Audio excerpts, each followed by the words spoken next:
Let's go to Jeff in Orlando. What's up, Jeff? Yes. What's up, man? Not much. You? Just saving the world, dude. That's probably, I didn't tell the truth. I'm not, I'm not saving the world.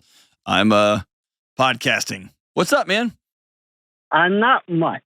So, you talk about in your book, Own Your Past, Own Your Future, about the loneliness and everything. Mm-hmm. How do you, as someone that is mostly working solo and, flying solo in day to day, how do you make the space to build those relationships and that, authentic stuff and not just have a gazillion people, oh, hey, I know a guy, and, actually have those real, real friendships, real authentic stuff. Dude, that's a great question, man. Thank you for asking that question. So I'm take it that you have a solo job. What do you do for a living? I work in the landscaping green industry. Okay, so you got headphones on and you're cutting grass and weed eating all day long, huh? Yes. Pressure washing, sweeping, blowing, the whole thing, right? Yeah, and unless I stop at a gas station or a Chick-fil-A or somewhere to, use the bathroom, or I forgot to pack lunch or something like that, I usually don't interact with anybody. Okay. And then are you married or do you live alone? I live alone. Okay. So reading that book, and Own Your Past, Change Your Future, there's a whole chapter about loneliness. Reading that book was probably unsettling, to say the least. Is that right? Yeah, because it's there's a lot of people I know. There's not a lot of people that, oh, hey, I need someone to drive me to the hospital at 3:00 in the morning or anything like that. There's no one fills that contact list. Can I tell you how impressed I am with you to have the courage to say that out loud? Because that's scary to say, isn't it? Yeah. Yeah, dude. I'm proud of you for saying that. Now the next step is you got to go do something about it, right? So I think the first part of this shift and change starts with an identity change. A shift in who I am. Because right now you are a guy that freaking gets it done. You work hard, you're disciplined, you knock your lights out, you do all the stuff, you're crushing it at work, you're doing it. And what I want you to do is to expand that identity. And you are somebody that is a great friend and has great friends. That's who you are. And it's weird math. And so when I say weird math, it never would have occurred to me in a million years that I would rather hang out with my 7-year-old daughter than some of my knuckleheaded friends from back in when I was a kid. And my 7-year-old daughter costs me all my money and takes up a lot of time and doesn't always sleep through the night. And you would think those things stacked up against wanting to be around them wouldn't work, right? Because if you have a friend that took all your money and didn't want to be around and didn't sleep, all that, you wouldn't want to hang out with them. So when I tell you the math doesn't work, like on parenting, I want to tell you the math doesn't work on friendship either. I don't understand it. But here's what I know. If you will invest and work really hard as you do on your landscape stuff, if you will work that hard to get a couple of guy friends in your life, to start hanging out, to have a group of guys, and I'll walk you through a few ideas I have. If you will do that, you will see exponential growth in your business also. You'll see exponential return on your health also, unless y'all get together and do stupid stuff. So you might think, I don't have time for this. I don't have time for that. I don't know how it works or why it works, but the invested time in human relationships and friendships always comes back exponentially in your work. Okay? Yeah. So you're now a guy who has friends and who is a great friend. Sometimes for me, that means I call somebody on the way home from work. I start thinking about who I'm going to call on the way to the parking lot when I'm walking out.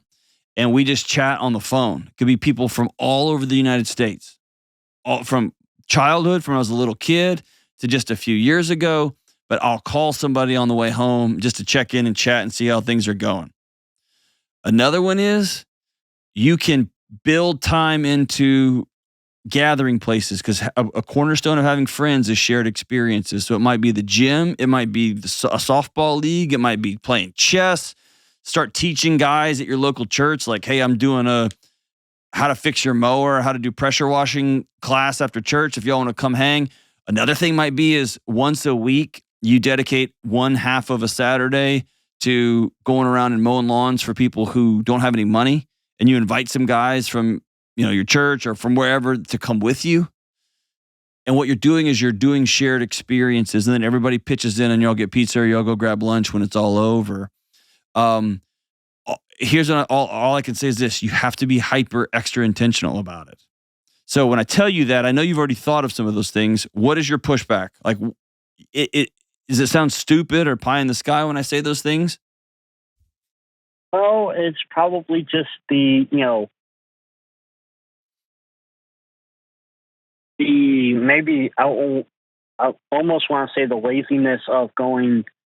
I don't even know if that's the right word, but going, well, get home. I want, crack a cold drink and turn on the TV and, plop and, and the lazy boy and grill up some steaks and call it a day. And it's called, I can't think of two things as a grown man I would rather be, I would want to be called less than a boy and lazy. And that's the name of most of our prized possessions, that glorious recliner. And so, yes, there is I don't say laziness, there is an intentionality component. You're going to have to choose a different kind of life that's going to be uncomfortable for a while.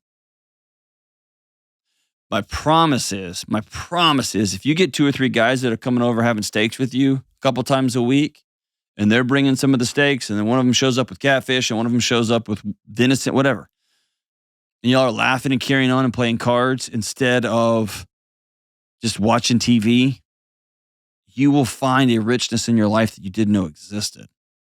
My deeper question is, have you made it this far? Have you always just kind of been a do it on your own kind of guy, or is this a recent shift in your life? Probably a little bit of both. Okay. I had a lot of friends growing up. Like, I knew, hung out and I wasn't like a jock. I wasn't exactly a, chess team or, choir or, I wasn't particularly one, particular group, but had people that I knew in various different things and would hang out with and do stuff.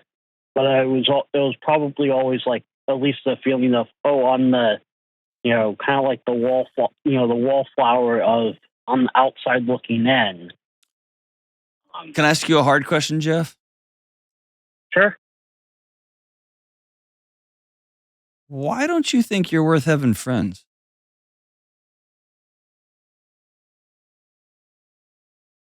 Because I'd be willing to bet you money that some of those people that you think you were just being a wallflower would count you as one of their buddies. Or to put it another way, I bet you a couple of those guys from high school that you hung out with would have called you if they got in a mess. But and I know I've had a few people that have called me because they're having marriage problems or they need some extra work or that kind of stuff. But it's it's like sometimes it's the quiet ones that you watch out for, because those having done a few various other jobs, like first or people that I know that are in. I've got some people I know that are like first responders and stuff, and it always seems like they say the quiet ones are the ones that no one never knows that stuff happens, and it's like, well, not. And I'm not saying anything, but on that, it's just like, well, I always seem to find it easier to be the one that people always call, and it's hard to build the relationships to actually say, hey, let's go do pizza, or let's throw some steaks on the grill, or go. I know, fishing. because you think that they don't want to be around you, or that you don't want to bother anybody. Jeff, you're not a bother.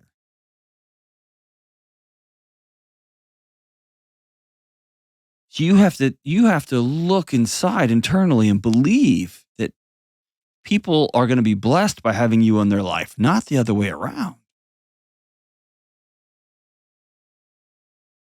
Nobody's life is better when Jeff is not in it. That's not true. People's life is better. You make their life better by the job you do. You know what you give families when you go mow their lawn and clean it up? You know what you give them? You give them time with their families. The single most precious resource that's ever been created in the history of the world. You give an exhausted mother and a completely fried father time with their family. Like you're a gift, man. And you also get to talk to all kinds of wackadoo people every day. When you take money, when you do their yards with their requests, all that kind of stuff. You have a lot to offer, man. And it breaks my heart that you think you don't. Do you believe me when I tell you you do? Yeah. Okay. Then I want you to quit holding out on the world and hiding Jeff from them. Here's what I want you. I want you to pretend and or practice. Make it a priority. Put it once or twice on the once or twice a week on your calendar. I'm going to call a couple of folks to have them over. I'm going to go first. They can come to my house, and I'm not cleaning up for you. And they need to bring a side dish. And you're gonna provide the steaks and the grill. And they can bring beers. They can bring dessert, whatever it is. And I want you to stay on the line. I'm going to send you a whole bunch of packs of questions for humans, so you'll have something to do instead of just staring at each other. Okay, that's gonna be my gift to you. But you got to commit to practicing and trying it. And here's what I promise is going to happen. A bunch of times, guys aren't going to show up. Several times they're going to show up, and it's going to be super weird because y'all are going to realize you vote for different people, and you're going to get mad. But there'll be one or two or three of the guys that you really sync with. You'll end up going fishing one Sunday afternoon. One of those guys bails you out when you get sick, and they cut your lawns for you, and you cut them in on the deal. And you're going to realize that's my guy. Those are my guys. And you're going to be those guys for them. You see what I'm saying? Yeah. It's changing your identity to I'm a guy that is worth hanging around, and it's about being extra intentional. I wish with all my heart, man, I wish there was a hack to this one. I wish there was some secret, like hidden algorithm for making friends. There's not. You just got to go risk it. You just got to go risk.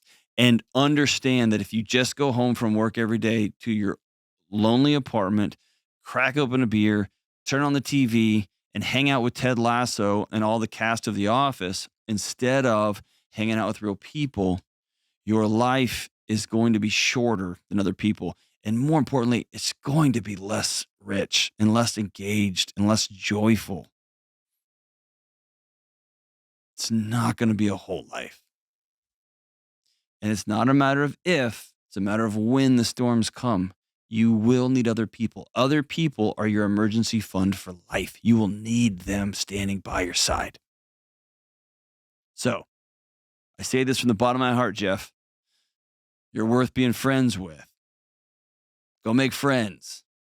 Go be weird. Risk it all. And if they can't show up or they don't like you, that's on them. That has nothing to do with you. Go on to the next and go on to the next and go on to the next. You are worth having friends. Hang on the line here. We'll hook you up.